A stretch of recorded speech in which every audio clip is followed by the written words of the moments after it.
दिल्ली के जेपी पंत अस्पताल में 40 वर्षीय एक महिला कर्मचारी के साथ हैवानियत का मामला सामने आया है। आरोप है कि पीड़िता की जानकारी युवक ने न सिर्फ महिला पर जानलेवा हमला किया बल्कि उसके साथ दुष्कर्म और हैवानियत की है। महिला को बेहद गंभीर हालत में एलएनजेपी अस्पताल की आईसीयू में भर्ती कराया गया है। आरोपी ने महिला के सिर पर किसी भारी वस्तु से वार करने के अलावा उसके दांत तोड़ दिए हैं। दुष्कर्म करने के बाद महिला के निजी अंग में लोहे की रॉड डाल दी गई। वहीं पुलिस ने दुष्कर्म और हमला करने की धाराओं में मामला दर्ज कर आरोपी शाकिर को गिरफ्तार कर लिया है। महिला जिला डीसीपी संजय कुमार सेन ने बताया कि महिला से पूछताछ और मेडिकल जांच में उसके निजी अंग में लोहे की रॉड या कोई वस्तु डालने की पुष्टि नहीं हुई है। सूत्रों से मिली जानकारी के अनुसार महिला अपने परिवार के साथ पूर्वी दिल्ली में रहती है। महिला जीबी पंत अस्पताल में ठेकेदार के पास काम करती है। इसके अलावा इसके परिवार में 4 बेटे व एक बेटी है। 1 साल पहले महिला के पति की कैंसर के बाद मौत हो गई थी। रोजाना दोपहर 3 बजे से रात 10 बजे के बीच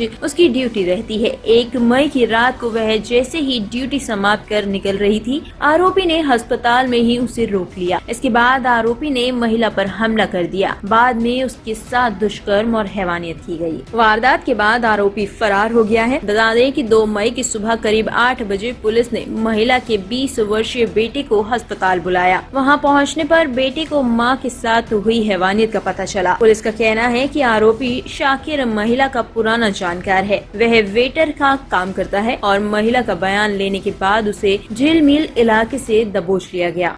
जॉब करती है पंत हॉस्पिटल में। तो ये रात में जॉब से आ रही थी, तो रात में जब गेट से निकली है ना बाहर, तो बाहर निकलने के बाद तो उन्होंने बताया था हॉस्पिटल, जब हॉस्पिटल में आई थी, कि इनके सर पे किसी ने कुछ मारा था, कुछ भारी चीज मारी, जिस चीज से वो बेहोश हो गई है। उनसे बेहोश होने के बाद उनके साथ बहुत कुछ हुआ है। उनके साथ क्या क्या हुआ है वो निश्चिंत होके बताएं आप। सर, रेप हुआ उनके साथ जी और डॉक्टर का कहना है कि ये गर्ल्स का मेन पार्ट होता है ना, जी। वो बहुत गंदी तरीके से डैमेज है। मतलब प्राइवेट पार्ट में कोई लोहे की रॉड या किसी रॉड चीज से वगैरह, हमला किया हाँ, है? रॉड वगैरह से हमला किया गया प्राइवेट पार्ट पे। जी।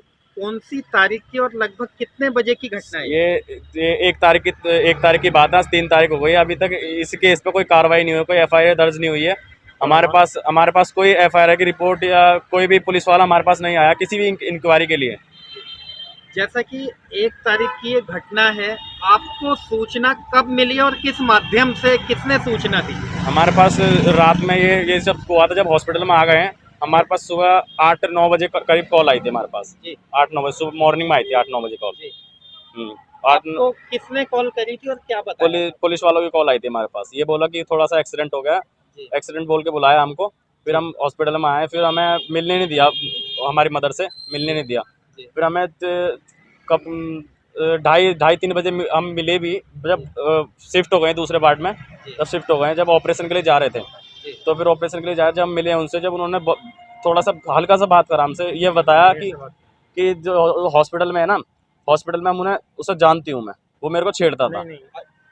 हाँ, मतलब क्या लगता है किसी जानकार ने इस हादसे को अंजाम दिया है? सर, ये चीज़ हम नहीं कह सकते। जब जी। अभी वो गंभीर हालत में है, वो हॉस्पिटल में, ये चीज़ हम वो नहीं कर सकते।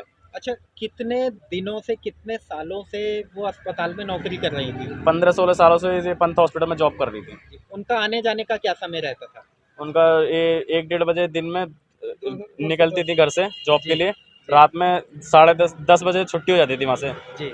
10:30 और 11 लास्ट होता था, 11 जी। घर आ जाती थी 11 बजे। 11 बजे तक घर आ जाती हाँ थी। जी। तो किस बस से आती थी या रिक्शे से? बस से आती थी, यहाँ से रिक्शे में जाती थी बस स्टॉप तक। जी। फिर यहाँ से हॉस्पिटल के सामने बस स्टॉप पे रिक्शे में जाती थी। जी। फिर बस से घर आती थी। जी। जब आप जी। घर आ जाती थी 11 बजे। 11 बजे तक घर आ जाती हाँ थी। जी। तो किस बस से आती थी या रिक्शे से? बस से आती थी, यहाँ से रिक्शे में जाती थी बस स्टॉप तक। जी। फिर यहाँ से हॉस्पिटल के सामने बस स्टॉप पे रिक्शे में जाती थी। जी। फिर बस से घर आती थी। जी। जब आप हॉस्पिटल पहुंचे, 1 जी। तारीख की घटना थी, 2 तारीख को आप अस्पताल पहुंचे, जी। तब आपने क्या देखा? क्या आपकी मुलाकात हो पाई? नहीं सर, हमारी मुलाकात नहीं हो पाई। अभी तक मुलाकात नहीं हुई है? मुलाकात तो हो गई है, जी। ऑपरेशन मुलाकात हमारी जब हुई, जो ऑपरेशन से आईसीयू में लेके जा रहे थे, जब हमारी मुलाकात हुई। होश में थी वो? बोलने होश में लायक नहीं थी? थी। नहीं सर। तो ये बात उन्होंने किस समय कही कि जब अस्पताल हम के किसी कर्मचारी ने इस छेड़छाड़ की? जब ऑपरेशन के लिए लेके जा रहे थे ना ऑपरेशन वार्ड में, जी जब हमसे बोला था, हमने थोड़ा सा बात की थी उनसे। जी, क्या जब क्या कहा उन्होंने उस बस समय? ज़्यादा बोलने की हालत नहीं हुई, दांत भी टूटे ना उनके, इतनी तरह पिटाई की है उनकी जी जी जी। कि दांत भी टूट गए उनके। फिर भी जो जो बातें उन्होंने आपसे कही वो आप बताएं। उन्होंने बस हमसे ये बोला कि मैं उसे जानती हूँ, वो मेरे को छेड़ता था एक लड़का जी हॉस्पिटल में, जी ये चीज़ बोली उन्होंने। जी। तो आपको क्या शक है कि क्या उन्हीं लोगों ने इस घटना को सर अंजाम दिया होगा? अब ये मम्मी ने ये चीज़ बोली है हमसे, तो यही सच मानेंगे हम तो। जी। अब हॉस्पिटल में है वो, 24 घंटे हो चुके हैं ऑपरेशन हुए को, अभी तक पर होश में नहीं है।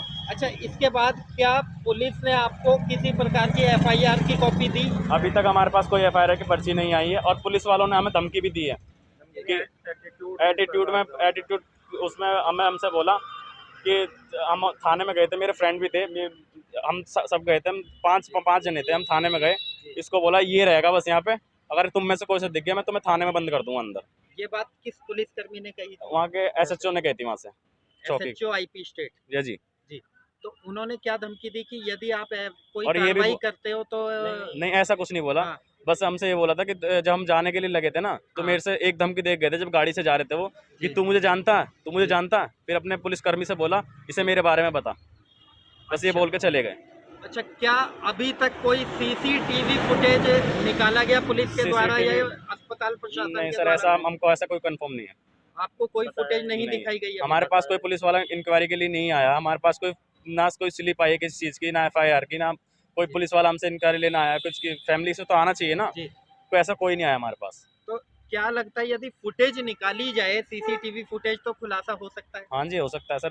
पुलिसकर्मी हमारे साथ सहायता करें तो सब कुछ हो सकता है सर। हम न्याय भी मिल सकता है हमारी मम्मी को। जी। क्या ना, सॉरी, कहाँ रहते हैं आप? गाजीपुर। अच्छा, जैसा कि इतना बड़ा हादसा हुआ, क्या इस मामले में टॉप स्टोरी ब्यूरो के लिए दिल्ली से रवि डालमिया की रिपोर्ट।